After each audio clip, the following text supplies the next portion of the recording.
말씀은 에스겔서 43장 10절로 27절까지의 말씀입니다.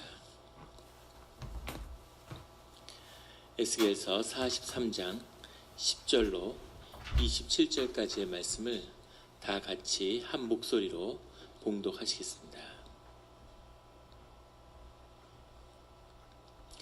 인자야, 너는 이 성전을 이스라엘 족속에게 보여서 그들이 자기의 죄악을 부끄러워하고 그 형상을 측량하게 하라.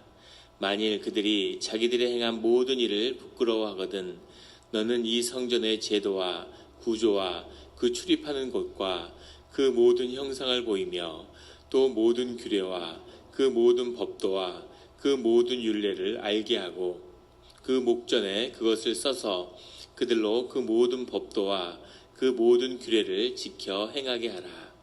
성전의 법은 이러하니라. 산 꼭대기 지점의 주인은 지극히 거룩하리라. 성전의 법은 이러하니라. 제단의 크기는 이러하니라. 한 자는 팔꿈치에서부터 손가락에 이르고 한 손바닥 넓이가 더한 것이라. 제단 밑받침의 높이는 한 척이요 그 사방 가장자리의 너비는 한 척이며 그 가로둘린 턱의 너비는 한 뼘이니 이는 제단 밑받침이요 이 땅에 닿은 밑받침 면에서 아래층의 높이는 두 척이요 그 가장자리의 너비는 한 척이며 이 아래층 면에서 2층의 높이는 네 척이요 그 가장자리의 너비는 한 척이며 그 번제단 위층의 높이는 네 척이며 그 번제하는 바닥에서 솟은 뿔이 넷이며 그 번제하는 바닥의 길이는 12척이요 너비도 12척이니 네모 반듯하고 그 아래층의 길이는 14척이요 너비는 14척이니 네모 반듯하고 그 밑받침에 둘린 턱의 너비는 반척이며 그 가장자리의 너비는 한 척이니라. 그 층계는 동쪽을 향하게 할지니라. 그가 내게 이르시되 인자야 주 여호와께서 이같이 말씀하셨느니라. 이 제단을 만드는 날에 그 위에 번제를 드리며 피를 뿌리는 규례는 이러하니라. 주 여호와의 말씀이니라. 나를 가까이하여 내게 수종드는 사독의 자손 레위 사람 제사장에게 너는 어린 숫송아지 한 마리를 주어 속죄 제물을 삼되 내가 그 피를 가져다가 제단의 네 뿔과 아래층 네 모퉁이와 사방 가장자리에 발라 속죄하여 제단을 정결하게 하고 그 속죄 제물의 수송아지를 가져다가 성전의 정한 처소 곧 성소 밖에서 불사를 찌며 다음 날에는 흠없는 수염소 한 마리를 속죄 제물로 삼아 드려서 그 제단을 정결하게 하기를 숫송아지를 정결하게 함과 같이 하고 정결하게 하기를 마친 후에는 흠없는 숫송아지 한 마리와 때 가운데에서 흠없는 수장 한 마리를 들이되 나 여호와 앞에 받들어다가 제사장은 그 위에 소금을 쳐서 나 여호와께 번제로 드릴 것이며 7일 동안은 매일 염소 한 마리를 갖추어 속죄 제물을 삼고 또 어린 숫송아지 한 마리와 때 가운데에서 수장 한 마리를 흠없는 것으로 갖출 것이며 이같이 7일 동안 제단을 위하여 속죄제를 드려 정결하게 하며 드릴 것이요 이 모든 날이 찬 후 제8일과 그 다음에는 제사장이 제단 위에서 너희 번제와 감사제를 드릴 것이라. 그리하면 내가 너희를 즐겁게 받으리라. 주 여호와의 말씀이니라. 아멘. 다 같이 묵상 기도를 드리겠습니다.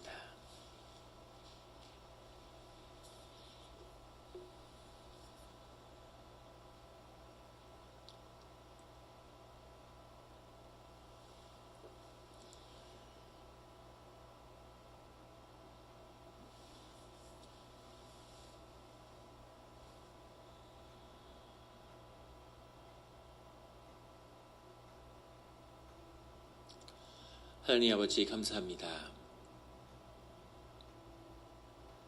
주의 말 음성을 듣고자 저희가 새벽 제단 앞에 모였습니다.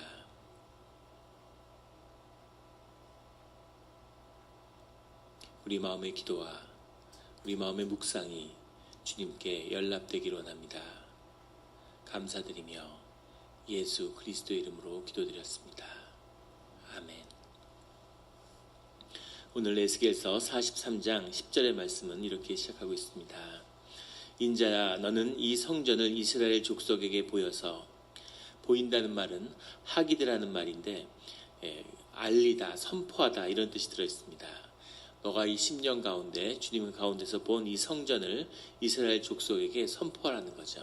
하나님의 회복의 때가 하나님이 성전을 회복시키실 거라는 것을 알리라는 겁니다. 그러면 그들이 자기의 죄악을 부끄러워하고 성전을 마주한 자, 성전에 나오는 자는 자신의 죄악을 보는 거죠.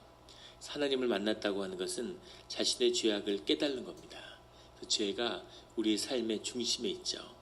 이것을 부정하고 이것을 받아들이기 어려워하는 그 마음 또한 우리 가운데 있습니다. 우리가 성전 앞에 선다는 것, 우리가 예배 가운데 앉는다는 것은 그 죄악을 만나고 그 죄악을 부끄러워하고 주님께 그 죄를 고백드리는 거죠. 성전이 섰을 때 온전한 성전 앞에서는 우리의 모습은 죄악을 부끄러워하는 겁니다. 그 죄악을 부끄러워하는 우리 모두가 되기를 예수 그리스도의 이름으로 축원합니다. 현대 기독교가 타락하니까 이 죄의 문제가 자꾸 어두워지는 거죠. 늘 한 가지입니다. 늘 교회가 타락하면, 믿음이 타락하면, 종교가 타락하면 죄악을 가리는 거죠. 종교의 의의를 씌우는 겁니다. 하지만 그 성전의 가장 중심에는 그 죄악을, 내 자신의 모습을 부끄러워하는 그것이 우리의 신앙의 중심에 있음을 이 에스겔서는 다시 우리에게 증거하고 있습니다. 그리고 그 형상을 측량하게 하라. 측량하게 하라는 것은 주님의 계획을 깨달아 알아라 하는 것이죠. 아주 생생하게 주님의 임재를 우리가 경험하게 되는 것, 이것이 이 성소를 측량하는 겁니다. 여기 보면 한 뼘, 두 뼘, 한 척, 완전히 생생하게 무슨 입체, 3D 무슨 이 아키텍처럴 플랜을 짜는 것처럼 너무 생생하게 이렇게 전하고 있는데, 그 하나하나를 재는 것이 주님의 임재와 주님의 뜻을, 주님의 계획을 우리가 깨달아 알게 되는 그 과정인 거죠. 그 모든 것을 사람들이 스스로 측량하게 하라는 얘기는 자신들의 성전을 그 10년 가운데 세워라, 이런 뜻이 들어있는 거죠. 지금 성전이 있는 게 아니죠. 그리고 이렇게 세우는 것도 아닙니다. 그런데 이 성전의 참 뜻을 에스겔이 마음으로 품은 거죠. 그것을 사람들에게 이야기하고 사람들이 그것을 깨달으면, 그리고 회개의 마음이 임하고 하나님 안에서의 다시 회복되는 그런 마음을 품게 되면 그 모든 것들을 측량해서 하나님의 계획을, 하나님의 비전을 품게 하라는 거죠. 그것을 말씀으로 선포하라는 겁니다. 그래서 이 모든 성전의 건축이 이제 마음속에서, 심령 속에서 일어나는 거지만 주님 안에서 끝을 맺는데, 그 마지막이 오늘 13절부터 나오는 번제단의 모양과 크기입니다. 제단이라고 얘기하지만 보통 제단이라고 할 때는 지성소 앞에 있는 번제단을 의미하는 거죠. 오늘 12절에 보면 성전의 법은 이러하니라. 산 꼭대기 지점의 주인은 지극히 거룩하리라. 성전의 법은 이러하니라. 두 번이나 반복해서 성전의 법의 그 중심이 뭐냐면 거룩함이라는 거죠.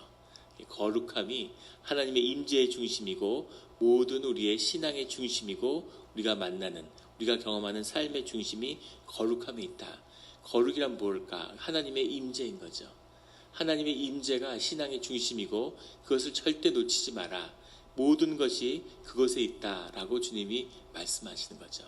그래서 교회에서 우리가 신앙의 공동체 가운데서 뭐 이런 일도 있고 저런 일도 있고 이렇게 될 수도 있고 저렇게 될 수도 있죠. 하지만 어떤 경우에도 놓치지 않아야 하는 것은 주님의 성령의 임재를 붙드는 것입니다. 그것이 소멸하면, 그러면 그때는 이제 재앙이 찾아오는 거죠. 우리가 늘 성령을 놓치지 않는, 성령을 거스르지 않는 우리 공동체와 늘 주님이 함께한 우리 교회가 되기를 예수 그리스도의 이름으로 축원합니다.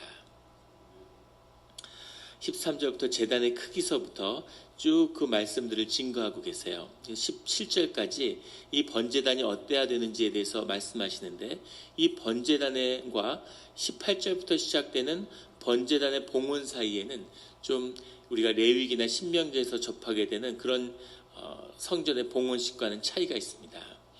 큰 차이는 뭐냐면은 솔로몬의 성전과 모세의 성막의 봉헌식에서는 기름 부음이 있었는데 여기는 기름 부음이 없습니다. 또 왜 기름 부음이 없을까? 그래서 그것은 이제 실제 눈에 보이는 성막이었으니까 하나님이 그곳에 함께 하시는 하나님이 그곳에 내려 찾아오시는 그것이 필요했던 거죠. 그런데 이것은 하나님의 성전이고 하나님의 심령 가운데서 세워지는 것이기 때문에 하나님의 기름 부음이 특별히 필요 없겠죠. 또 하나는 이 성전의 봉헌식이 가지는 의미는 뭐냐면 제사장의 위임식입니다. 누가 하나님 앞에 나아가서 사람들의 중보자가 될 것인가 하는 그 중보자로서 세워지는 걸 받는 것과 하나님의 성전을 세운다는 것은 같은 의미죠. 하나님의 무슨 건물에 있는 것도 아니고 무슨 나무로 깎아 만든 번제단의 의미가 아니라 그것이 하나님의 제단이 되고 하나님의 임재가 될 수 있는, 그렇게 하나님을 영접할 수 있는 그 제사장의 위임식과 맞닿아 있는 것인데, 오늘 말씀에 보면 하나님의 제사장을 세우는 위임식이 없습니다. 이 의미는 또 역시 하나님의 제단을 세워서 하나님을 모시는 게 아니라 하나님이 그 영 가운데 세운 제단에 에스겔을 성령으로 데려간 거죠. 그래서 초대받아서 그 앞에 섰기 때문에 그래서 하나님을 모시는 게 아니라 하나님이 우리를 초청하는 이런 모양이 되고 있다는 거죠. 그런데 여기서 하나 더 중요한 것은 바로 이것이 하나님이 원하시는 성전과 교회의 모습이라는 겁니다. 사람이 하나님을 초청하는 것이 아니라 사실은 하나님이 우리를 초청하고 계시는 거죠. 또 하나는 이 제단에만 이 피를 뿌렸는데, 오늘 보면은 20절 같은 데 보면 내가 그 피를 가져다가 제단의 네 뿔과 아래층 네 모퉁이와 사방 가장자리에 발라 속죄하여 제단을 정결하게 하고, 그 피를 그 제단 주위에 다 뿌린다는 겁니다. 그래서 그만큼 성결해야 되는, 그만큼 깨끗해야 되는, 그만큼 주님의 임재를 하기 위해서 거룩하게 해야 되는 그 뜻이 강조되고 있다는 것을 보게 되는 거죠. 우리 22절에 가면 다음 날에는 흠없는 수염소 한 마리를 속죄제물로 삼아 드리고, 그 소를 한 번 드리는데 일주일 동안 희생제사를 드려서 깨끗하게 한 제단 위에 수점소를 가져다가 속죄제물로 드린다고 그러는데, 이것은 성전 봉헌식에 하던 건 아니죠.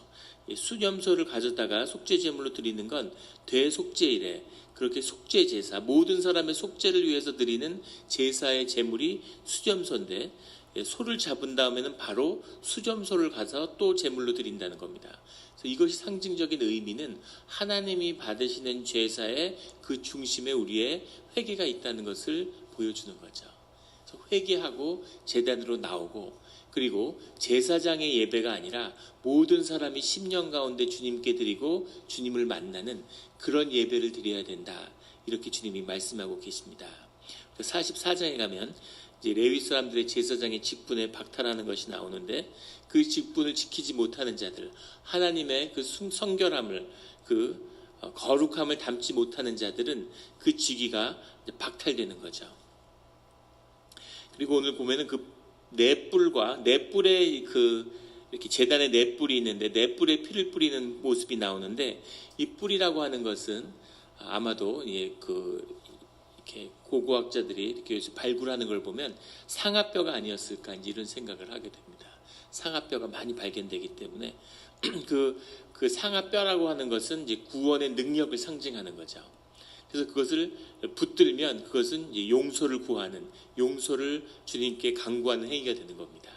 그래서 그 아도니아가 솔로몬과 서로 이렇게 이 왕자끼리 싸우다가 도망가서 그 제단에 뿔을 붙들게 되잖아요. 그런데 그것을 보고 살려주죠. 하나님의 구원의 뿔을 붙들었기 때문에 하나님의 용서를 받은 것으로 그렇게 보는 거죠. 그런데 똑같이 아도니아를 따랐던 요압도 쫓아 들어가서 그 상아 뿔을, 제단의 뿔을 붙잡았을 때 요압은 붙들어다가 죽이죠. 무엇을 의미하는 거냐면 사람들이 존중하고 사람들이 세워주고 사람들이 귀하게 여길 때 하나님의 거룩함이 지켜지고 하나님의 임재와 성소의 참된 의미가 우리와 함께 한다는 겁니다. 예배당을 소중하게 여기고, 제가 한국에 있을 때 그 모세골 수도원에 있을 때 수도원에 있으면서 밖에 나와서 수도 공동체를 이루는 사람들이 또 후원자들과 함께 예배를 드리는데, 그 예배하는 분들이 얼마나 정성으로 예배를 드리는지, 그때 기억에 남는 게 인천에 사는 분들이 양평까지 와서 눈이 오는 날은 그 눈을 쓸러 오고, 그분들 다 자기 사업이 있고 바쁜 분들이죠. 예배 드리러 오면은 예배를 11시에 드리는데 아침에 한 7, 8시면은 이렇게 오시는 거예요. 예. 좀 늦잠도 잘 수 있는데 새벽 기도도 없고, 아침에 새벽에 오니까 아침에 그분들이 오는 거를 올 때는 일어나 있어야 되잖아요. 근데 그분들이 오셔가지고 그 걸레를 다 빨아가지고 다 그 가죽으로 돼 있죠. 그 이제 장의자처럼 돼 있는 그 예배당에 그걸 얼마나 정성스럽게 그걸 청소를 하고 닦는지. 그래서 청소 주중에 다 했는데 그렇게 안 닦아도 되는데 뭘 저렇게 닦나. 그런데 그렇게 정성을 다해서 예배를 준비하기 때문에 큰 은혜와 하나님의 임재를 경험하는 거죠. 그것이 예배입니다. 뭐 예배를 앉아서 드리던, 무릎 꿇고 드리던, 뭐 누워서 드리던 우리의 심령인데 하나님을 만나는 건 다 똑같죠. 교회가 타락하니까 요새는 뭐 텔레 에반젤리스트가 있고 TV로 예배를 시청하거든 예배를 드렸다 그러고 온라인으로 예배 송금을 하고 뭐 이런 식으로 이것이 마치 예배인 것처럼 예배가 타락한 거죠. 주님을 드리는 그 마음과 정성이 그리고 우리의 자세와 우리의 삶이 주님께 예배이고 성전의 중심이라는 것을 주님이 다시 에스겔에게 일깨워 주시는 겁니다. 그것을 그 마음을 그 의미를 깨달는 자 이것이 오늘 말씀에 나오는 성전을 보이고 그들의 죄악을 부끄럽게 하고 그 성전을 측량하게 하라는 주님의 말씀인 거죠. 제단을 잃어버렸지만 지성소가 파괴된 것 같지만 그것은 중요한 게 아니다. 어차피 나는 거기에 없었다라고 주님이 말씀하시는 거죠. 이 바벨론에 와서 노예로 살지만 너들의 삶의 조건이 어쨌든 예루살렘이 망했던 무너졌던 그런 게 중요한 게 아니고 너희 심령 가운데 너희 삶 가운데 제단을 다시 쌓아야 된다. 그 성전을 다시 이루는 것, 그 피를 뿌리고 생명으로 깨끗하여지는 그런 마음의 제단을 다시 세우는 것이 그것이 신앙의 길이다라는 것을 주님이 이 이스라엘 족속에게 말씀하고 계시는 거죠. 오늘 24절에 보면 나 여호와 앞에 받들어다가 제사장은 그 위에 소금을 쳐서 나 여호와께 번제로 드릴 것이며 소금을 친다는 것은 부정의 제거죠. 주님께 생명을 드리는데 내가 가져다가 소금을 친다는 의미는 그 안을 그것을 깨끗하게 하겠다고 하는 내 삶의 표현입니다. 예수님도 너희가 소금이라고 말씀하시죠. 소금이 맛을 잃으면 뭐에 쓰겠느냐라는 말처럼 우리가 그 부정을 제거하는 그런 삶의 자리에 서야 되는 거죠. 세상에 소금이 돼서 어디 가나 크리스찬들이 있으면 거기가 깨끗해지겠구나. 그 사람은 크리스찬이기 때문에 믿을 수 있구나. 일본의 기독교인들이 한 0.6% 되는데 일본에 가서 그 교회 가운데 감동을 받은 건 그분들이 핍박 가운데 서름 가운데 살아가지만 살아있는 크리스찬들인 거죠. 언젠가는 신앙의 승리를 보겠구나 하는 것을 봤습니다. 그분들이 한국을 방문하셨는데 작은 교회에 있는 지도자들이 한국은 참 문제가 있어요. 그 교회들이 막 큰 예배당을 짓고 막 교세가 크니까 기고만장한 거죠. 그래서 자꾸 그 일본 교회 지도자들을 이렇게 막 꾸짖고 이렇게 막 아리켜 주려고 그러고 그러는 겁니다. 그래서 어떻게 해야지 뭐 교회가 부흥된다 막 이런 거 세미나 해주려고 그러고 참 부끄럽더라고요. 같이 그걸 보는데. 그런데 그 교회가 귀한 것은 오사카에 있는 교회인데 그런 걸 들었어요. 가서 크리스찬이라 그러면 신용대출을 받을 수 있답니다. 교회 목사님이 레터를 써가지고 이 사람이 우리 교회의 신자라고 그렇게 써주면 신용대출을 해준대. 크리스찬이니까 믿을 수 있다는 거죠. 한국 교회에서 그게 되겠습니까? 꿈도 못 꿀 일이죠. 크리스찬이 아니라 아마 목사라 그러면 대출하다가 중간에 중단될 겁니다. 회수하려고 모르고 줬는데 큰일 날 뻔했다 이러고. 그게 정말 신앙이고 신앙의 중심에 있어야 되는 일인 거죠. 일본의 사회복지재단에 자원봉사자를 하는 사람들의 3분의 2가 크리스찬이라고 그래요. 0.6%밖에 안 되는데 크리스찬이 사회봉사의 3분의 2를 감당한다는 거죠. 그것이 소금이고 그것이 신앙이고 그것이 생명의 힘입니다. 그 힘이 역사와 세상을 압도하는 거죠. 생명의 권세가 그런 것이죠. 세상에서 보잘것없고 네 삶도 제대로 추스리지 못할 것 같은, 하지만 세상을 책임지고 중보자로 서서 그 삶을 감당하는 것, 그런 생명의 능력이 살아나는 것, 이것이 신앙이고 신앙의 길인 거죠. 하나님이 그 길로 초청하고 있는 거예요. 바빌론 제국이 뭘 하고 그 제국에서 뭘 이뤘던 아무런 가치가 없고 성경에 단 한마디도 기록될 것이 없는 거죠. 하지만 거기서 노예로 살아가는 이 이스라엘 족속이 하나님의 성전을 그 10년 가운데 세우는 것이 이 역사의 중심에 놓여 있는 거죠. 이것이 하나님이 인도하는 이 신앙과 생명의 비밀입니다. 이것을 붙드는 자들은 하나님 안에서 하나님의 길을, 생명의 길을, 부흥의 길을, 흥왕의 길을 걷게 되는 것이죠.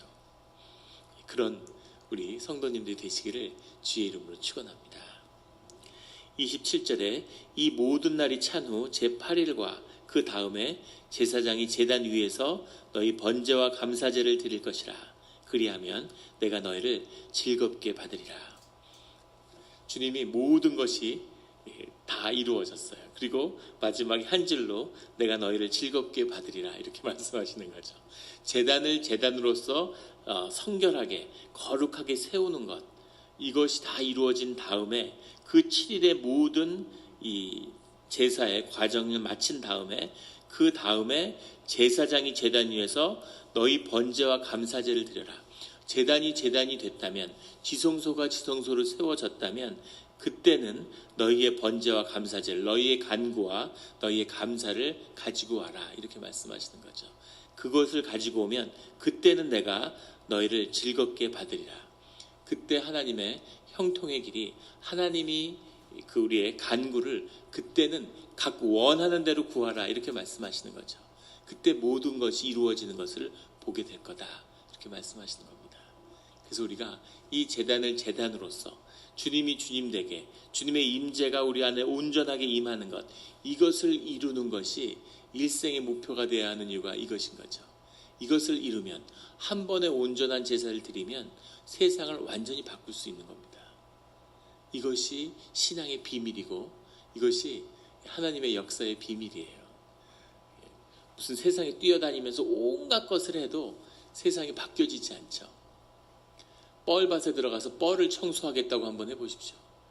무슨 좋은 뜻으로 무슨 일을 해도 다 뻘짓이 되는 거죠. 저희 대학 때 선배가 있었는데 정말 좋은 사람이었습니다. 근데 진짜 사람이 의인이고 의의가 넘치고 희생적이고 정말 이렇게 사람을 끄는, 그래서 정말 저 사람이 정말 내 친형이었으면, 가족이었으면 좋겠다 이런 생각이 들어서 저희 큰 누나를 소개시켜 주려고 했었어요. 한 가족으로 정말 삼으려고. 그렇게 정말 이렇게 매력이 넘치고 선하고 정의감이 투철하고 자기를 희생하는 사람이었는데, 그러다 보니까 그 시절에 뭐 감옥도 갔다 오고 아주 헌신적인 삶을 살았죠. 뒤에 노무현 정부 때 장관도 하고 그랬습니다. 근데 세월이 지나면서 결국은 선거법 위반 혐의로 감옥도 한 2번 가고 국회의원도 출마하고 시장도 하고, 결국에는 세상의 그런 보통 정치인들과 아무것도 다를 것이 없는, 그토록 경멸하던 사람들과 똑같은 사람이 돼 있는 모습을 보는 거죠.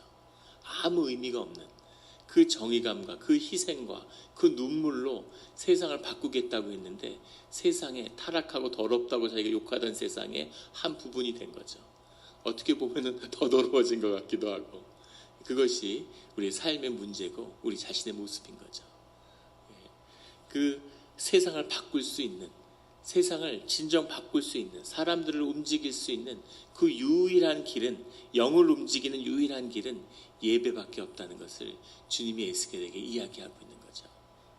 이것이 되면 네가 기적을 보게 될 거다 이렇게 말씀하시는 거예요. 있을 수 없는 일. 조그만 민족이 대제국에게 완전히 박살이 나서 왕이 눈을 뽑혀가지고 끌려갔습니다. 왕이 눈을 뽑아가지고 끌고 가는데 백성들은 어떤 대접을 받았겠어요? 상상이 되십니까? 그런데 노예로 끌려간 이 민족이 에스겔은 어떤 대접을 받았을까요? 왕의 눈을 뽑히는데 제사장은 어떤 대접을 받았을까요? 노예로 정말 지금 상상할 사람을 값을 쳐서 팔고 사고 하는 세상인데 지금 애완동물도 상상할 수 없는, 지금 도마뱀이나 이런 게 대접받는 것보다 더 못한 대접을 받고 살았겠죠. 하지만 그 삶 가운데 너희 삶이 회복될 수 있는 그 모든 것이 회복될 수 있는 비밀이 이 성전 가운데 있다. 너희 심령 가운데 성전을 세워라. 기가 막힌 얘기고 이 말씀을 받을 수 있겠습니까? 이것을 믿고 이 삶을 살 수 있겠습니까? 그런데 그 삶을 믿고 사는 사람들이 있고 그 사람들은 주의 이름으로 회복되고 돌아와서 정말 이 성전을 다시 세운 것이죠. 이것이 하나님의 역사입니다. 이 일들이 이루어지는, 이런 일들을 보는, 이 일들은 모두 이루어지겠지만 우리가 살아서 보는 영광도 누리기를 주의 이름으로 축원합니다. 같이 기도드리겠습니다.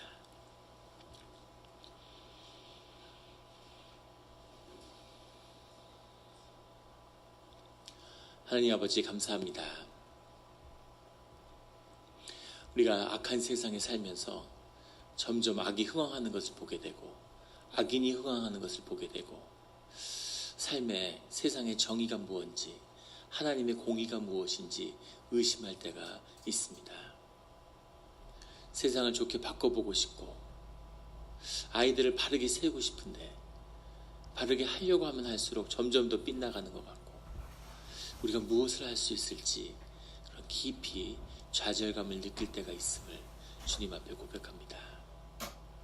하지만 우리가 주님을 만나는 길은 우리의 모든 인간적인 것이 좌절하고 꺾이고 무너져서 우리가 아무것도 할 수 없음을, 완전히 무력하고 아무것도 주님 앞에 내세울 것이 없는 부끄러운 존재라는 것을 깨닫게 될 때 그 넘어진 자리에서, 그 부서진 자리에서 주님이 만나게 되는 것임을 보여주시니 감사합니다. 제사장에서 노예가 돼서 거기서 하나님을 10년 가운데 만나는, 우리가 이민의 삶에서 뭘 할 수 있을까? 뭘 이룰 수 있을까? 답답하고 힘들 때가 있지만 우리가 이루어야 할 것은 우리의 10년 가운데 성전을 세우는 길임을, 성전 가운데 제단을 온전하게 주님 앞에 세우는 길임을 주님 우리에게 보여주시니 감사합니다. 그 뜻을 헤아리며 그 성전이 세워져서 세상은 알 수 없지만 주님의 일이 이곳에서 이 예배 전 앞에서 이루어지는 것을 우리의 10년 가운데 이 작은 공동체 가운데서 주님의 놀라운 뜻이 새롭게 시작되는 것을 보게 하여 주시옵소서.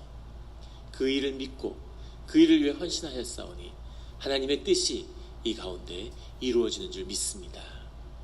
하나님의 거룩한 임재가 우리와 함께하고 있을 때 모든 축복이, 모든 형통의 기름 부음이 우리 삶 가운데 함께함을 보게 하여 주시옵소서.